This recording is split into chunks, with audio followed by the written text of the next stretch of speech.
Hello everyone, this is Brittany with SLPMaterialGirl.com here today to talk about regulating emotions. I am an ASHA certified speech-language pathologist and I'm licensed to practice in the state of Ohio. The purpose of this presentation is not to provide therapeutic intervention, but rather just to educate viewers on one tactic of regulating emotions in children, and I would say in young adults and adults. One tactic to do so in a safe way that I've found very effective. Okay, so regulating emotions. Make sure that the child, the student, the person that you're doing this with, they know the following: that all feelings are valid and acceptable. So getting angry is okay. How one regulates these emotions and experiences them, keeping everyone safe and comfortable, is what matters. Help the student or child safely regulate their emotions by working together to determine a plan for those strong, difficult emotions, and know that practice makes perfect.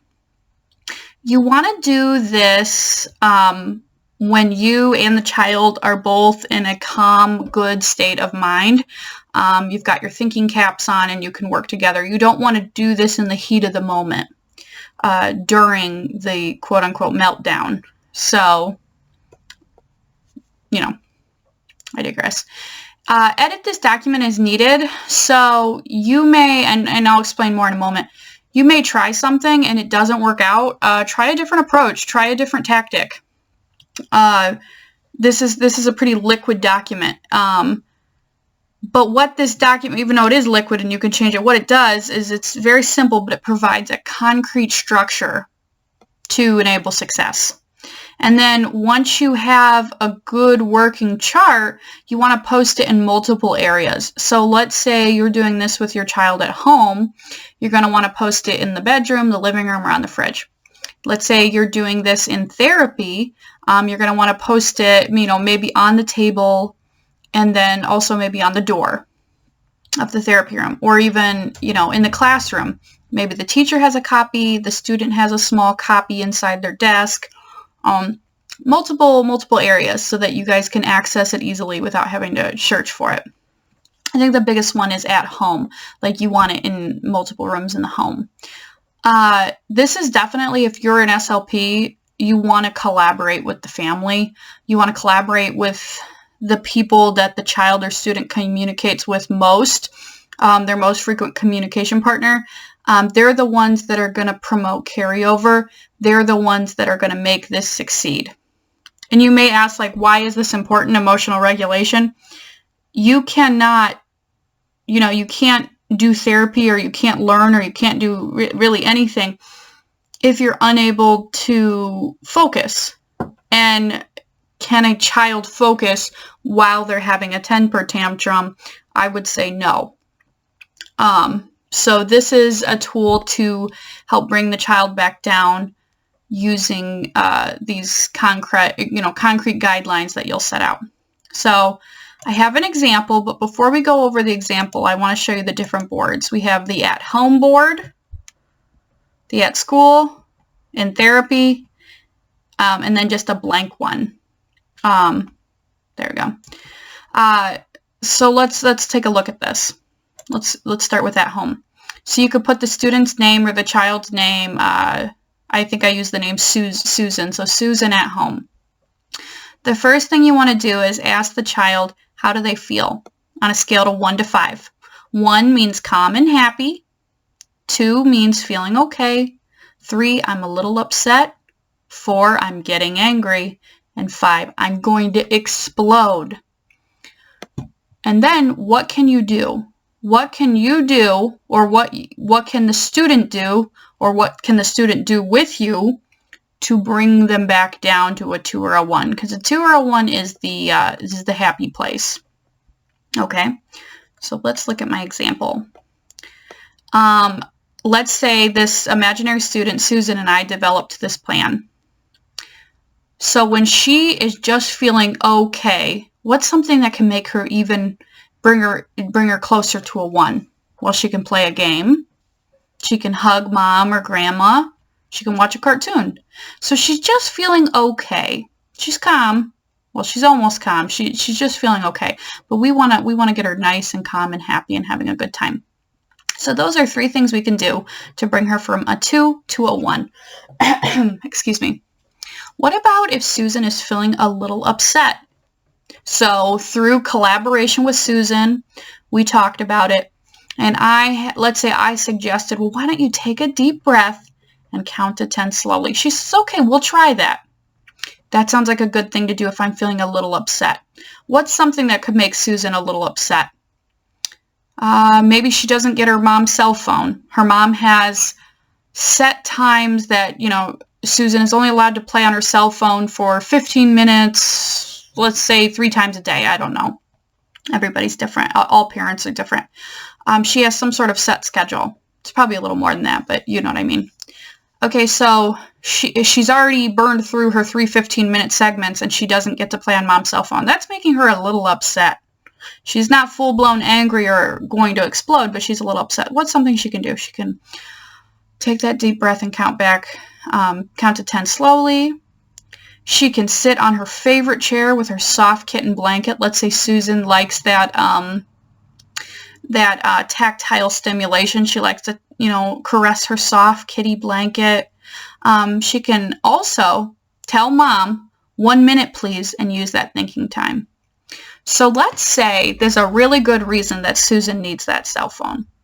Let's say she told grandma she'd call her today and she forgot. She didn't use those 3 15-minute segments to complete her task. She's getting upset. She's getting overwhelmed. She's starting to breathe a little faster. And she can't formulate her thoughts.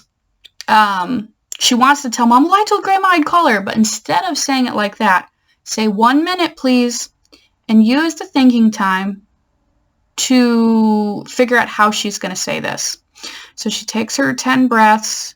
Maybe she doesn't sit on her favorite chair. This time, just taking the 10 breaths, and then she tells mom, I need 1 minute, please. And she thinks, okay, I need to calmly justify to mom, present an argument, present a case where I get to use the phone for 15 more minutes. She says, okay, mom, the problem is I told grandma that I would call her today and I forgot. Will you please let me have another 15-minute segment? Now, mom might say yes or mom might say no. And that will lead to another, having to calm down. If she's still a little upset by the answer, she says, well, you can call grandma tomorrow. Well, okay, why doesn't she sit on her favorite chair with her soft kitten blanket for a little while? Because she's still probably going to be pretty upset, but she needs to come down from that emotion. Let's say none of this worked. Taking a deep breath didn't work, sitting on the favorite chair, telling mom 1 minute, please. Well, then we need to develop another idea that brings her from a little upset down to feeling okay or feeling calm and happy. So that's why this document is quite liquid.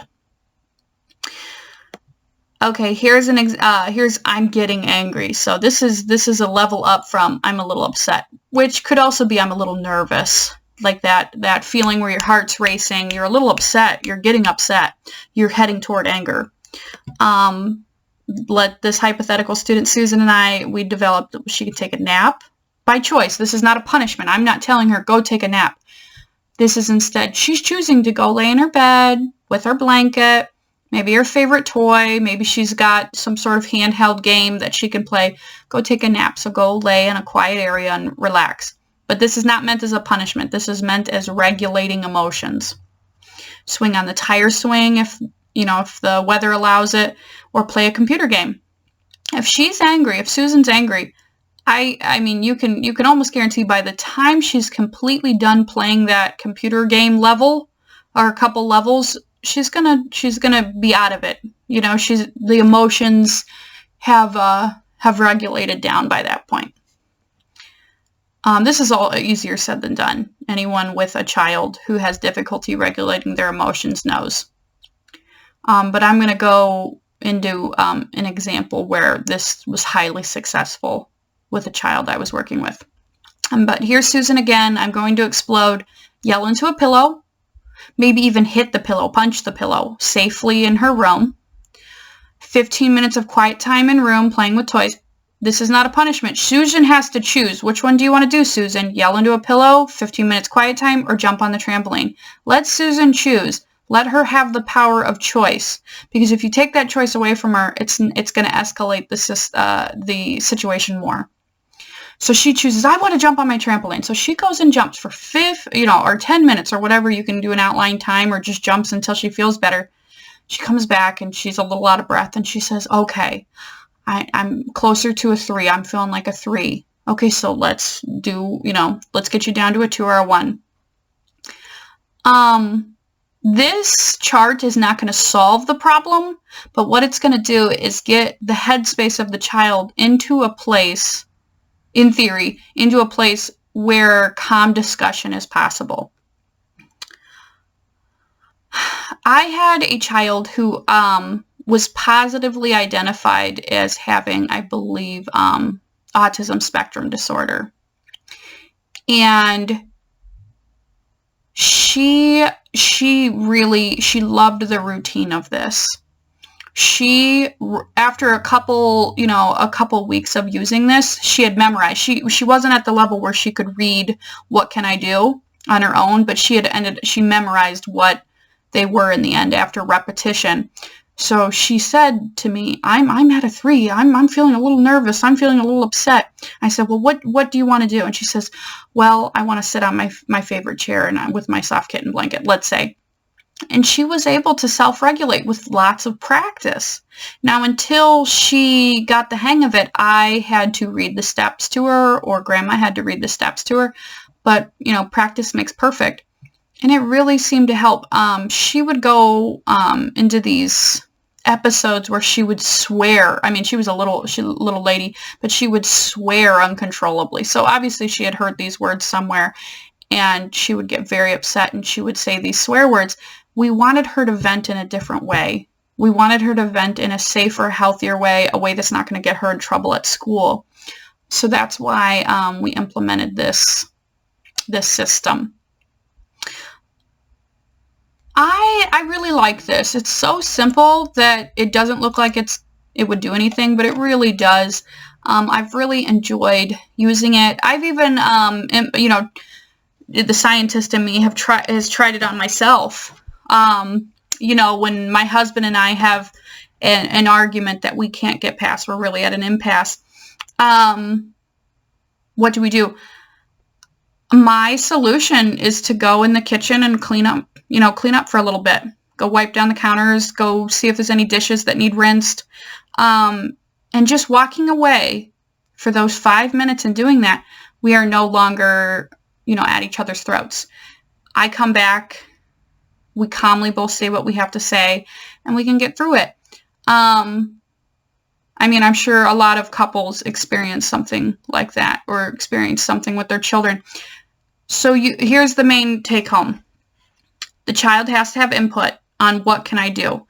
Parent or adult definitely make suggestions, and then keep the document liquid, change it as needed. It's going to be quite a bit of ink, but what you could do, because if you're changing this all the time, you've got to keep printing it. What you could do is you could take this blank one, you could print this out, laminate it, and then you could fill it in with a magic marker, or even put sticky notes here and fill it out with pen.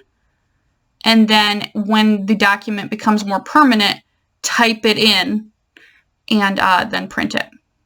Or you could even print this, print the one you do and white it out and write it in, handwrite it in. That's my suggestion. I really hope that you found this helpful today, regulating emotions. This product is actually part of a package called the Pragmatic Language Workbook on slpmaterialgirl.com. It's available for purchase. I hope you check out my site, and I hope you find some useful materials. Like I said, this presentation was not, I'm not giving medical advice or treatment. Listeners, please use any information I provided today at your own risk, your own discretion. And I hope to see you at slpmaterialgirl.com, and I hope you have a great day. All right, thanks everybody.